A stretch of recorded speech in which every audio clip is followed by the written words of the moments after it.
Today we have Mr. Asim Siddiq, senior journalist. लेकिन आज हम उनसे एज अ सीनियर जर्नलिस्ट बात नहीं करेंगे. He is a PhD and also associated with Academic Institute for last 10 years as an educationist. क्योंकि आज का टॉपिक बहुत ही सीरियस और सेंसिटिव है, ना तो सिर्फ मेरे लिए बल्कि देखने वाले तमाम नाज़रीन और स्टूडेंट्स के लिए. अस्सलाम वालेकुम. वालेकुम सलाम. कैसे सर आप? अल्लाह का शुक्र, ठीक है. आसिम साहब, मुझे ये बताइए कि हमारी यूनिवर्सिटीज़ में क्या हो रहा है आजकल? बुशरा, क्वाइट फ्रैंकली स्पीकिंग, अच्छी खबरें नहीं आ रही हमारी यूनिवर्सिटियों से. ये वो अदारा था जो एक उम्मीद की रोशन बना था आज से 5 साल पहले, 10 साल पहले. HEC इतना फाउल हो गया था कि यूनिवर्सिटीज़ के अंदर अगर कोई माँ बाप अपने बच्चे भेजते थे तो उनको होता था कि यहाँ से पढ़ लिख के ये एक अच्छा इंसान, अच्छा प्रोफेशनल बनेगा. बाहर जाते थे लोग PhDs के लिए, बाहर जाते थे स्टडीज़ के लिए, लेकिन ज़्यादातर लोग जाते थे PhD के लिए या पोस्ट डॉक वगैरह के लिए. उनकी कोशिश होती थी कि MPhil तक हम पाकिस्तान में तालीम लें. BS और बैचलर्स वगैरह पाकिस्तान में ही बड़े बड़े अदारे जिस तरह कायद-ए-हिंद यूनिवर्सिटी है, पंजाब यूनिवर्सिटी है, इस्लामिया यूनिवर्सिटी भावलपुर है, BZU है, कराची में IB है, सिंध यूनिवर्सिटी है. ये बड़े तगड़े नाम हैं जिनके ऊपर अगर आप देखें ना, हमारी जो बड़े बड़े लोग सियासतदान हैं, आर्मी में देख लें, पॉलिटिशियंस में देख लें और सोशल सेक्टर में देख लें, यहीं से निकले. बट अब इस वक्त आई डोंट नो कि ये बाय डिज़ाइन इनको तबाह किया जा रहा है कि इनके ऊपर किसी तरह की कोई तवज्जो ही नहीं है. यहाँ पर ड्रग्स सप्लाई हो रही है, यहाँ पर गैंग्स बैठे हुए हैं हॉस्टलों के अंदर, यहाँ पे बहुत अनरीजनेबल, आई एम सॉरी आपके टीवी के ऊपर मैं वो चीज़ें नहीं डिस्क्राइब कर सकता जो हो रही है. पिछले दिनों बुशरा एक लाहौर के अंदर वाक़या होता है जिसमें एक ड्रोन गिरता है, तो वो सब ट्रेस आउट करते हैं कि ये क्यों, कैसे. आपने देखा होगा, बड़ा वायरल हुई वो खबर. वो एक पुलिस वाले की निकलती है और वो पुलिस वाला क्या करता था कि वो एजुकेशनल अदारों में ड्रोन के ज़रिए ड्रग सप्लाई करता था. Use of drone for drug supplying in your educational institutes. वो स्कूल भी इसमें थे लिस्ट में, कॉलेजेस भी थे, प्राइवेट भी थे और सरकारी भी थे, यूनिवर्सिटियाँ भी थी उसमें. अब यहाँ से अंदाज़ा लगा लें कि किस लेवल पर और क्या सारा कुछ. खैर, डिटेल में नहीं जाते. मैं 2-3 चीज़ें जो आपने यूनिवर्सिटी से रिलेटेड की और आज का पॉडकास्ट ज़्यादातर उन्हीं के ऊपर है. अभी एक वाक़या चल रहा है इस्लामिया यूनिवर्सिटी भावलपुर के अंदर. इस्लामिया यूनिवर्सिटी भावलपुर पिछले 2-3 साल से ख़बरों के अंदर बहुत गर्म है और अनफॉर्चुनेटली बहुत ही गलत और घिनौनी किस्म की ख़बरों के अंदर, जिसमें जिनसी स्कैंडल आ जाता है, जिसमें मनशियत फरोशी आ जाती है और जो उस्ताज़ा, जो फैकल्टी, जो भी वहाँ के लोग हैं, उनको तनख्वाहें 3-3 माह से नहीं दी जा रही. सबसे बढ़ के जुल्म ये है कि जो वहाँ पर स्टूडेंट्स हैं वो उन इलाकों से आते हैं जो गरीब हैं, जिनके पास प्राइवेट कॉलेजेस और यूनिवर्सिटीज़ जाने का मौका नहीं है. राइट. मैं या आप, अगर हमारा JC या पंजाब यूनिवर्सिटी या कायद-ए-हिंद यूनिवर्सिटी में एडमिशन नहीं होता तो we will have several other options. लेकिन उनके पास कुछ और ऑप्शन नहीं है.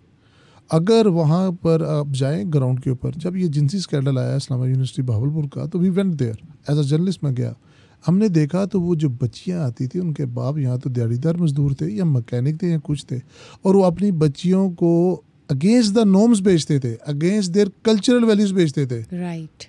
जब ये वाक़या आया तो वो उनके, हमने 1-2 से सवाल किए तो उन्होंने कहा कि हमें ताने पड़ रहे हैं कि ये देखें ये हो रहा है.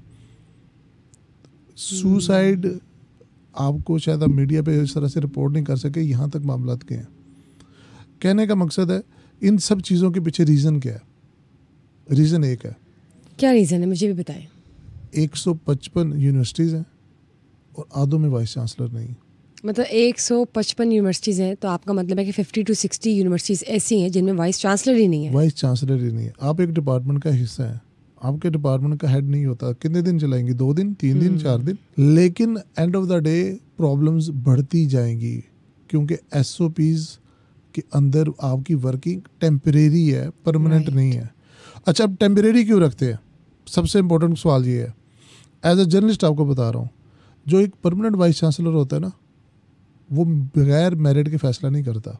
मतलब एक प्रॉपर वे से आया होता है, एक प्रॉपर हायरार्की होती है, ऑर्गेनाइज सिस्टम होता है, राइट. और एक डिग्निफाइड वे से पब्लिकली इलेक्ट होके आया होता है. उस प्रॉपरली उसका इंटरव्यू होता है, एक सिलेक्शन बोर्ड होता है, उसकी प्रॉपर हायरिंग होती है. तो वो किसी के आगे झुकता नहीं है कि मुझे एक्सटेंशन दे दें और मैं कायम मकाम रहूँ और मैं ये कर लूँ, और वो गैर कानूनी काम नहीं करता. उसके पीछे एक बैकिंग होती है, और रूल की, लॉ की, और सेल्फ स्टीम की। जो कायम काम होते हैं उन्होंने क्योंकि अपना दौर बढ़ाना होता है तो वो कुछ भी कर लेते हैं। Right. जितनी भी ये यूनिवर्सिटीज़ हैं जहाँ पे वाइस चांसलर्स नहीं है, उनकी रेटिंग्स भी नीचे गई हैं, उनकी माली जो मामला है वो भी नीचे गए हैं, और उनकी अखलाकी मामला तो वैसे ही तबाह हो गए।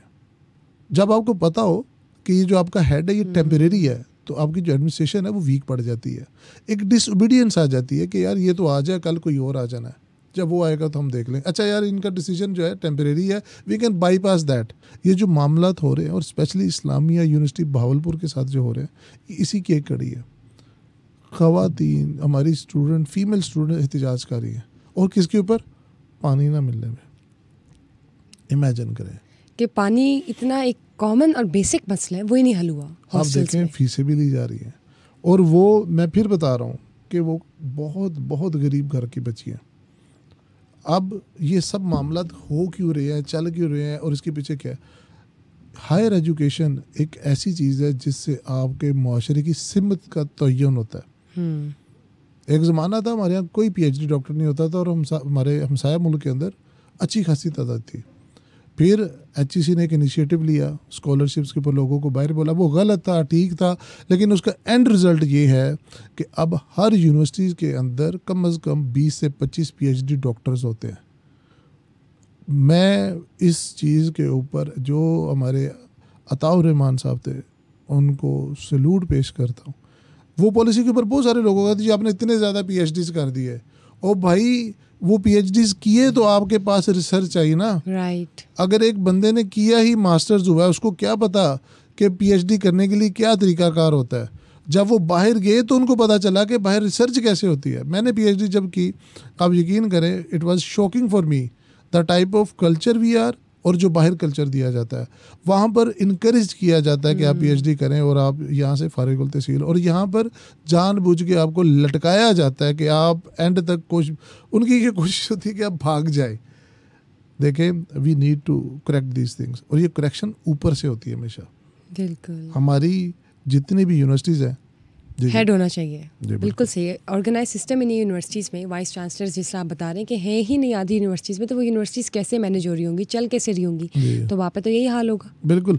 अच्छा, अभी बन बहुत सारी गई हैं यूनिवर्सिटीज़, लेकिन अगर आप उनके माली मामला देखें ना, तो वो तबाही की तरफ जा रही है। वो पैसे मांगते हैं पंजाब गवर्नमेंट से, वो पैसे मांगते हैं वफाकी गवर्नमेंट से, और वो कहते हैं कि जनाब अपनी फ़ीसें बढ़ाएं और वहाँ से पैसे ले लें। देखें, पब्लिक सेक्टर में अल्लाह का शुक्र है कि अभी भी इस वक्त हमारी यूनिवर्सिटीज़ का जो मेरिट है वो अभी भी बरकरार है। सिर्फ कुछ इश्यूज़ हैं जिनके पीछे सिर्फ एक ही किरदार है, और वो है वहाँ पर परमानेंट हायरिंग नहीं है, वहाँ पर प्रॉपर स्ट्रक्चर्स नहीं है। बिल्कुल आज ये जो मामला पानी वाले हो रहे हैं, ये इसके पीछे पूरा एडमिनिस्ट्रेशन है। लेकिन अब मैं छोटी सी एक बात बताता हूँ। जो हरासगी का स्कैंडल हुआ इस्लामिया यूनिवर्सिटी का, आपको पता है उसके बाद जो फीमेल टू बॉयज़ रेशो थी वो कितनी गिर गई। जब एडमिशन होता है किसी भी यूनिवर्सिटी के अंदर तो तकरीबन 70% जो है ख़वातीन होती हैं, 30% मर्द होते हैं। अब इस यूनिवर्सिटी के अंदर ये रेशो ऑलरेडी कम थी, 50-50 थी। आफ्टर दैट स्कैंडल वो और ज़्यादा गिर गई और 30% के ऊपर चलेगी। आपने 20% ख़वातीन से तालीम का हक छीन लिया, वो घरों में बैठ गई। किसी का बाप बेटा जो ज़रा सा पहले ऑफेंड था इस चीज़ के ऊपर, आला एजुकेशन के ऊपर, और मौका मिल गया। और उन जो डिज़र्व करते थे एजुकेशन, ना आपने डिप्राइव हो गया एजुकेशन से। एग्जैक्टली, ना आपने उन लोगों को सजाएं दी जिन्होंने ये काम किया, ना आपने उसके ऊपर कोई सख्त एक्शन किया। तो लोगों को पता चल गया यार ये तो यहाँ पर काम नॉर्मल है, लीनियंसी है। यस, यूनिवर्सिटी के अंदर पूरे गैंग्स बैठे हुए हैं, वहाँ पे ड्रग सप्लाई हो रहे हैं, हर तरह का 2 नंबर काम वहाँ पर हो रहा है। जो यूनिवर्सिटी की एडमिनिस्ट्रेशन है वो वन वे और अनदर वे उनसे ब्लैकमेल होती है। किस तरह से ब्लैकमेल होती है मैंने आपको बताया कि जब टॉप का बंदा ही मेरिट के ऊपर नहीं होगा, जब वो ही किसी और के तरफ मुंह उठा के देख रहा होगा और जहाँ से जो इशारा आएगा तो वो कैसे चला सकेगा। आप बाहर की यूनिवर्सिटी के साथ मुकाबला करते हैं, अब वहाँ पर हर चीज़ ऑटोनोमस है। जो एक डिपार्टमेंट है वो ऑटोनॉमी के थ्रू चलता है। उसने अपने एडमिशन्स की अपनी पॉलिसी बनानी है, उसने अपने ग्रेजुएट्स की अपनी पॉलिसी बनानी है, उसने अपने स्टूडेंट्स का जो फलाह है उसके लिए अपनी पॉलिसीज़ बनानी है, मदर इंस्टीट्यूट का ख्याल रखते हुए। तो यहाँ पर क्या है, यहाँ पर एक्टिंग वाइस चांसलर का एक नया ही सिलसिला चल पड़ा है। वो जब आप एक अदारे के ऊपर परमानेंट हेड नहीं लगाएंगे, जिसका कोई विजन होगा, कोई मिशन क्या होगा, चलेगा? तो वो क्या चलेगा।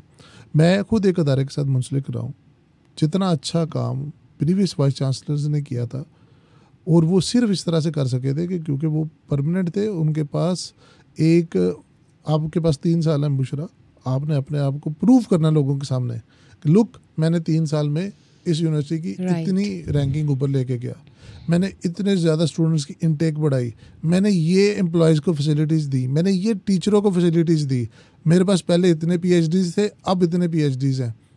जब आपको पता है कि यार आज मैं हूँ, कल पता नहीं हूँ कि नहीं हूँ, तो आप डिसीजन फिर डे टू डे बेसिस पे लेते हैं, फिर आप विजन नहीं देखते, लॉन्ग टर्म बेसिस नहीं होते, Exactly. कोई गोल्स, कोई अचीवमेंट्स नहीं होती। यस, हम तो ऑलरेडी उस माशरे के अंदर है जहाँ पर तालीम हासिल करना एक जिहाद है। ऑलरेडी आप सीरियसली देखें ना, अगर आप एक फीमेल हैं, जब आप घर से निकलती हैं तो आपको 400 चीज़ों का ख्याल रखना पड़ता है। ट्रू। ठीक है, और हमारी जो बच्चियाँ हैं, जो बहनें हैं, अगर आप देखें तो कितनी यूनिवर्सिटी की ट्रांसपोर्ट्स है, सिर्फ बड़ी बड़ी यूनिवर्सिटी की ट्रांसपोर्ट्स है, वो कैसे आती है और कैसे जाती है। और एक गरीब आदमी के पास सिर्फ तालीम एक वाहिद चीज़ है जिससे वो अपने ख़ानदान की किस्मत बदल सकता है। बिल्कुल ठीक बात की आपने कि यूनिवर्सिटीज़ में मैनेजमेंट और ऑर्गेनाइज सिस्टम होना बहुत ज़रूरी है, क्योंकि यही यूनिवर्सिटीज़ होती हैं जो कि औरतों को मौके फ्राहम करती है, और अगर ये भी इनसे छीन लिया जाए तो फ्यूचर क्या रह जाएगा। Exactly. और हमें तो जितने भी पढ़े लिखे हमारे पास यूथ हो, यंगस्टर्स हो, उतने ही कम है, क्योंकि हमें पाकिस्तान की तरक्की और उसके मुस्तकबिल के लिए काम मैं करना अभी है। बाहर था पीएचडी के लिए, तो मेरे साथ बहुत सारे लोग थे, पाकिस्तान से तकरीबन 400 के करीब लोग आए हुए थे, और बड़ी अच्छी यूनिवर्सिटी के अंदर असिस्टेंट प्रोफेसर्स और इस लेवल के ऊपर थे। अब यकीन करें, किसी एक का भी दिल नहीं करता था कि वो पाकिस्तान वापस जाके ज्वाइनिंग करे, एक का भी दिल नहीं करता था।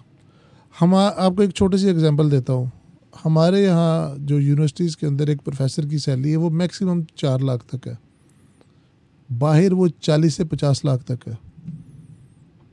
इतना बड़ा मार्जिन है, आप इसको इमेजिन कर सकती हैं कि 40 से 50 लाख तक सैलरी है वो, और हमारे यहाँ 4 लाख। ये है वैल्यू। जहाँ पर जितने भी लोग हैं, अल्लाह ने उनको इतना नवाजा हुआ है कि वो वहाँ पर जाके रिसर्च के अंदर भी सबसे आगे, हर तरह की एक्टिविटीज़ में भी सबसे आगे, उनको जहाँ मौका मिलता था तो एक्सीडेड। बट जब वो पाकिस्तान आने, तो एक बंदे ने अगर साल में 5 रिसर्च पेपर लिखता है साल के अंदर, तो पाकिस्तान आकर वो काउंट 1 रह जाता है, एक भी बड़ी मुश्किल से। कितना वो बड़ा कहते हैं जी एनवायरनमेंट ही नहीं है। एनवायरनमेंट क्या होता है? Piece of mind. एनवायरनमेंट क्या होता है कि आपको जॉब करते हुए ये टेंशन ना हो कि यार सुबह मेरा कोई बॉस और है, शाम को कोई और है। आपको ये पता ना हो कि यार आज मेरी नौकरी में सैलरी इतनी है तो कल इतनी होनी है, पता नहीं सैलरी मिलनी भी है कि नहीं मिलनी है।